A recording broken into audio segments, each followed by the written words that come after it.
जय माता दी। आप सभी का स्वागत है मेरे YouTube चैनल भक्ति पथ पर। भक्ति पथ पर जुड़े रहने के लिए चैनल को सब्सक्राइब कर लीजिए। अब सुनते हैं माता के चौथे रूप की कथा। नवरात्रि के चौथे दिन माँ कुष्मांडा की पूजा की जाती है। नवरात्रि के पर्व पर 9 दिनों तक माँ दुर्गा के अलग अलग स्वरूपों की आराधना के लिए जाना जाता है। हर दिन एक खास देवी का पूजन किया जाता है। आज हम बात करेंगे नवरात्रि के चौथे दिन की, जो समर्पित है माँ कुष्मांडा को। तो चलिए जानते हैं माँ कुष्मांडा की कथा, उनकी महिमा, पूजा विधि और उनका महत्व आज हम विस्तार से जानते हैं। नवरात्रि के चौथे दिन माँ कुष्मांडा की पूजा की जाती है।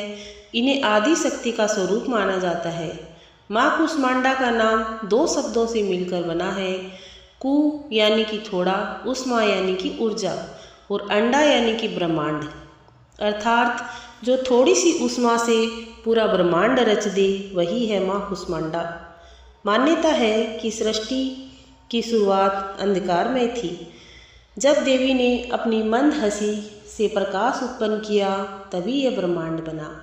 इसलिए इन्हें सृष्टि की रचयिता भी कहा जाता है। माँ कुष्मांडा का स्वरूप अत्यंत दिव्य और तेजस्वी है। उनके 8 हाथ हैं, इसलिए इन्हें अष्टभुजा देवी भी कहा जाता है। उनके हाथों में कमल, धनुष बाण, गदा, चक्र, अमृत कलश और मंत्रों से युक्त एक पुस्तक होती है। माँ सिंह की सवारी करती हैं। उनके मुखमंडल से अनंत आभा प्रकट होती है जो संसार को आलोकित करती है। माँ का यह स्वरूप हमें ऊर्जा, सर्जन और जीवन का संदेश देता है।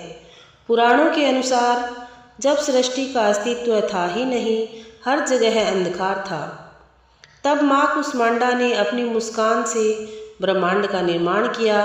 उन्होंने सूर्यमंडल के भीतर निवास किया, वहाँ से समस्त लोगों को ऊर्जा प्रदान करी।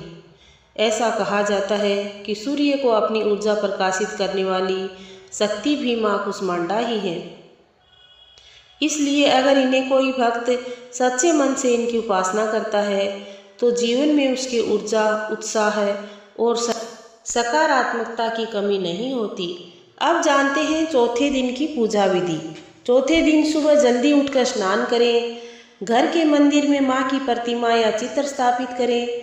माँ कुष्मांडा को गेंदे और गेंदा का फूल दोनों ही बहुत प्रिय हैं, इसलिए उन्हें फूल और माला चढ़ाएं। धूप, दीप, नैवेद्य और जल से पूजा करें। नैवेद्य में विशेष रूप से मालपुआ माँ को अर्पित करने का विधान है।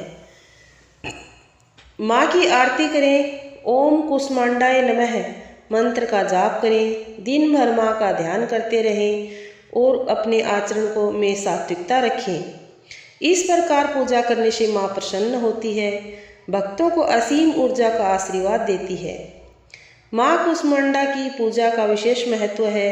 यह पूजा स्वास्थ्य और ऊर्जा प्रदान करती है, जीवन में सकारात्मक सोच और आत्मबल को बढ़ाती है, परिवार में सुख, शांति और समृद्धि लाती है। सूर्य देव से संबंधित दोष दूर हो जाते हैं। जिन लोगों की कार्य क्षमता में कमी हो, जो निराश रहते हैं, उन्हें माँ की उपासना से नया जोश और आत्मविश्वास मिलता है। तो दोस्तों, ये थी माँ कुष्मांडा की कथा। नवरात्रि के चौथे दिन माँ कुष्मांडा की पूजा से जीवन में नई रोशनी, नई ऊर्जा मिलती है। माँ से प्रार्थना करते हैं कि वे सबके जीवन में सुख, शांति और समृद्धि से भर दें।